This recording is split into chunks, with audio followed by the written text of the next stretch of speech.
आजकल की औरतें सोचें अपने शौहरों से क्या क्या कहती हैं।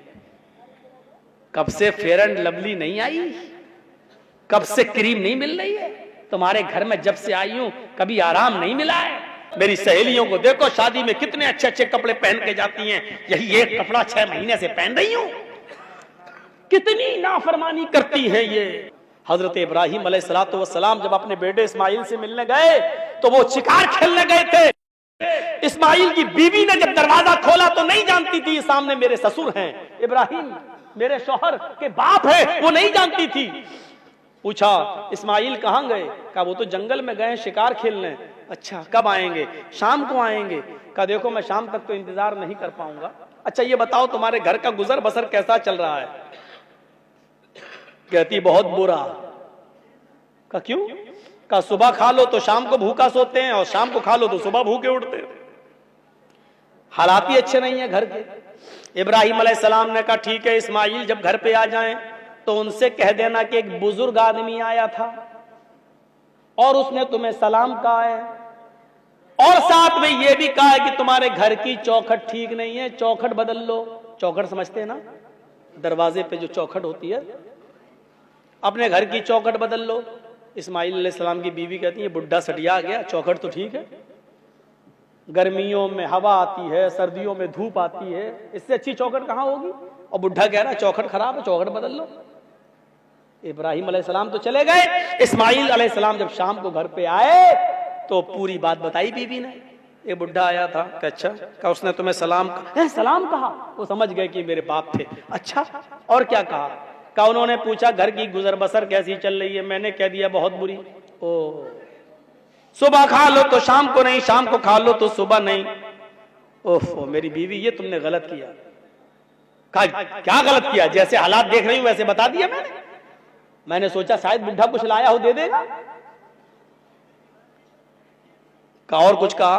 कहा और कुछ बहकी बहकी बातें कर रहा था, सटिया गया था वो। कहा क्या बहकी बहकी बातें की?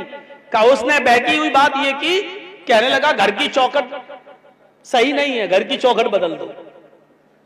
इस्माइल अलैहिस्सलाम ने हाथ मारा सर पे, कहा मेरी बीवी वो मेरा बाप था और तुमने ये जो कह दिया कि घर का हाल अच्छा नहीं है, सुबह खा लो तो शाम को नहीं मिलता, शाम को खा लो तो सुबह नहीं, ये तुमने अल्लाह ताला की नाफरमानी की है। तुम्हें ये कहना चाहिए था कि अल्लाह का शुक्र, अल्लाह ने मुझे जिस हाल में रखा है हम हर हाल में खुश हैं। तुम्हें ये कहना चाहिए था, लेकिन तुमने ये जुमले नहीं कहे। इसलिए मेरे बाप ने कहा घर की चौखट ठीक नहीं है, बदल लो। चौखट का मतलब यह है कि तुम्हारी बीवी ठीक नहीं है, उसको तलाक दे दो और नेक अल्लाह वाली किसी नेक बंदी से तुम निकाह करो। ये चौखट जो अल्लाह की नाफरमान है, नाशुक्री है, ये औरत जब तुम्हारे पास रहेगी तो तुम भी नाशुक्रे बन जाओगे।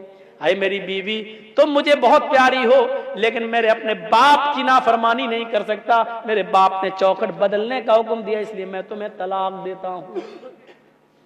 इतनी सी बात कह दी थी कि सुबह खा लो तो शाम को नहीं मिलता, शाम को खा लो तो सुबह नहीं। तो इब्राहिम अलैहिस्सलाम ने तलाक दिलवा दी थी इस्माइल से।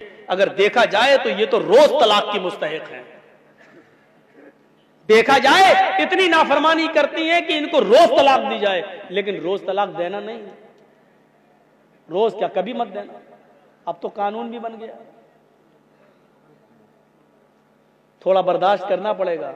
औरत पिसली से पैदा हुई है। अल्लाह के नबी सल्लल्लाहु अलैहि वसल्लम ने फरमाया कि औरत आदम अलैहिस्सलाम की पिसली से पैदा हुई। फ़इन्ना खुलिक़त मिन ज़िलाइन, औरत को आदम की बाएं पिसली से पैदा किया गया है। व इन्ना अअवज मा फ़िज़ ज़िलाई अअवज,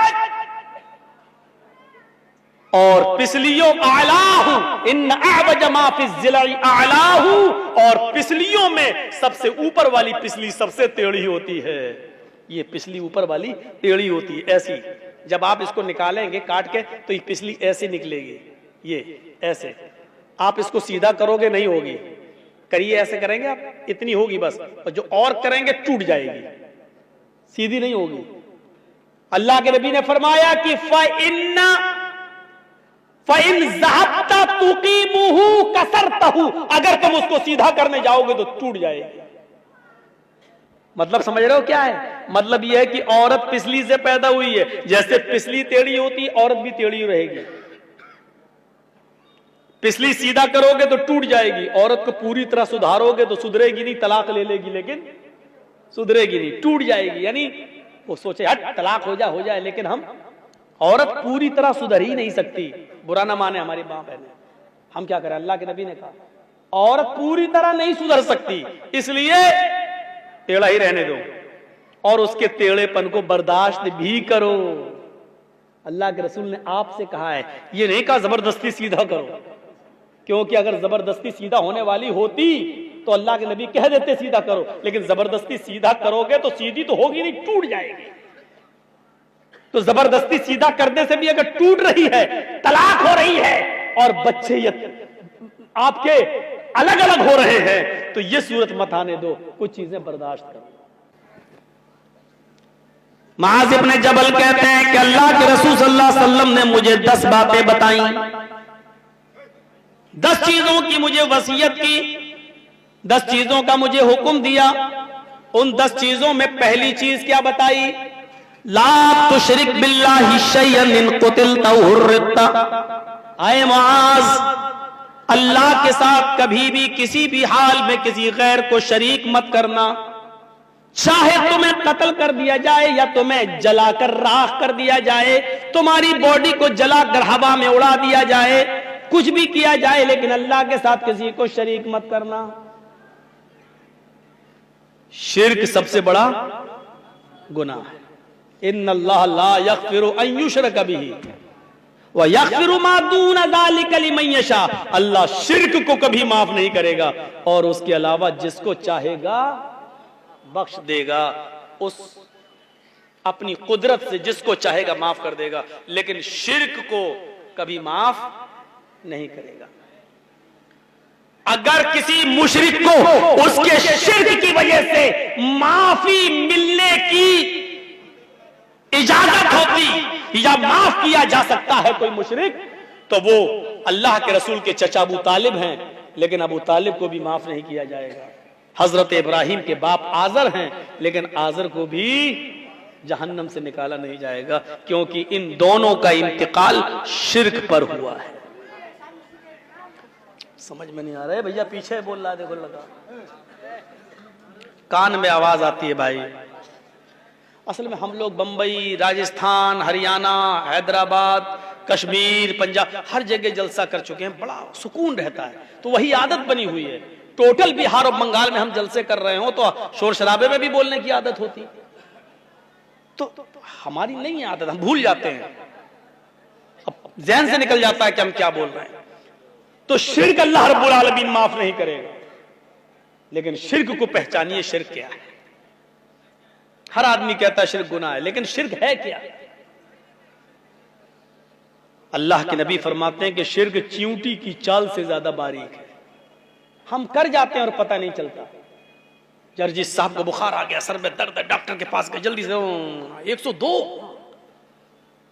102 डिग्री बुखार तेज, पैरासीटामोल दिया, डोलो दिया, कुछ दिया, जल्दी से खाया पिया, खाना ना खा के थोड़ी देर के बाद आराम, माशाल्लाह अच्छा आराम मिला।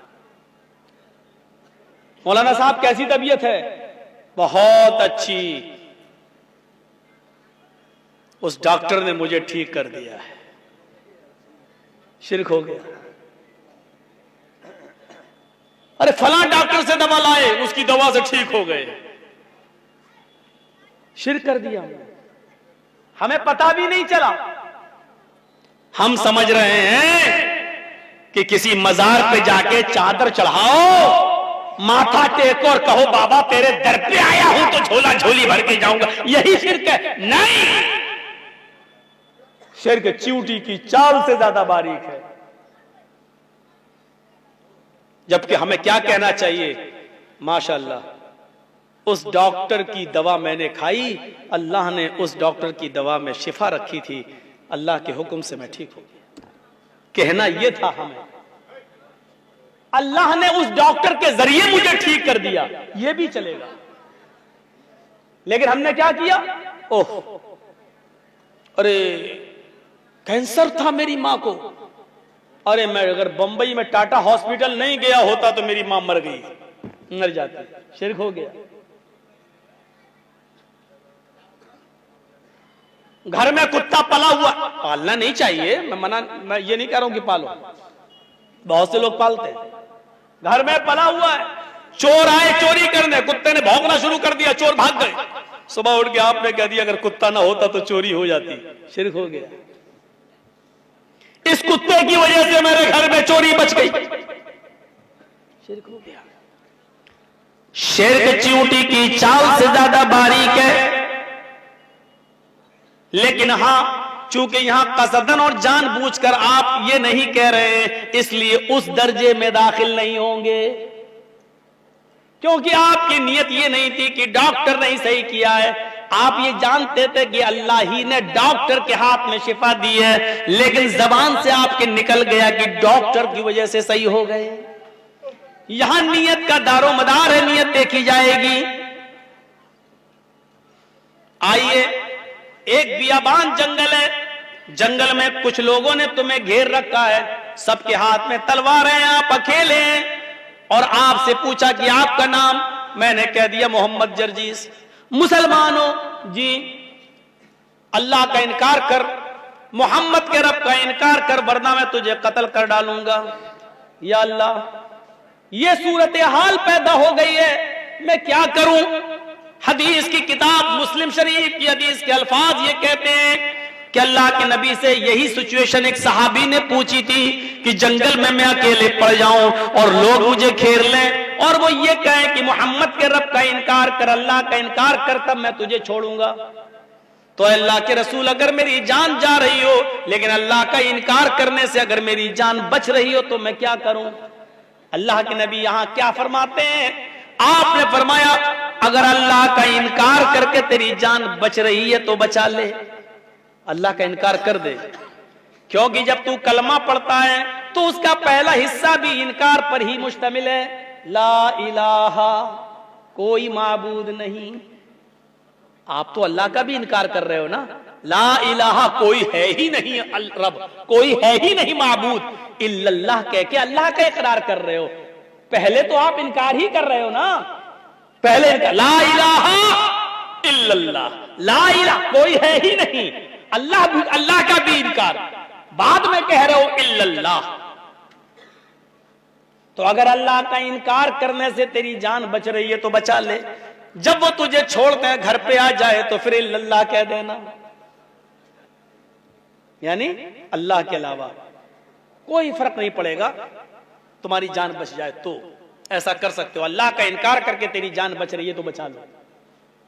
उसने मसला बदल दिया, उस सहाबी ने मसला पूछा, अल्लाह के रसूल, अगर वो ये कहे कि मेरे मालिक को सजदा करो, भाई उन 5-6 लोगों में उसका कोई सरदार भी हो, और वो ये कहे कि नहीं 5-6 आदमी मुझे घेर लें, सबके हाथ में तलवार है, वो ये कहे कि मेरे मालिक को सजदा करो तब मैं तुम्हें छोड़ूंगा, इसके सामने सर झुकाओ तब मैं छोड़ूंगा, और सजदा करने से ही मेरी जान बच सकती है, वरना नहीं, तो क्या मैं सजदा कर दूं। तो अल्लाह के नबी ने यहां क्या जवाब दिया वो सुनिए। अल्लाह के नबी फरमाते नहीं, इन कुतिलता औ हुर्रिता, अगर तुझे टुकड़े टुकड़े भी कर दिया जाए तो करवा लेना, जलाकर राख कर दिया जाए तो करवा लेना, लेकिन अल्लाह के अलावा किसी और को सजदा ना करना।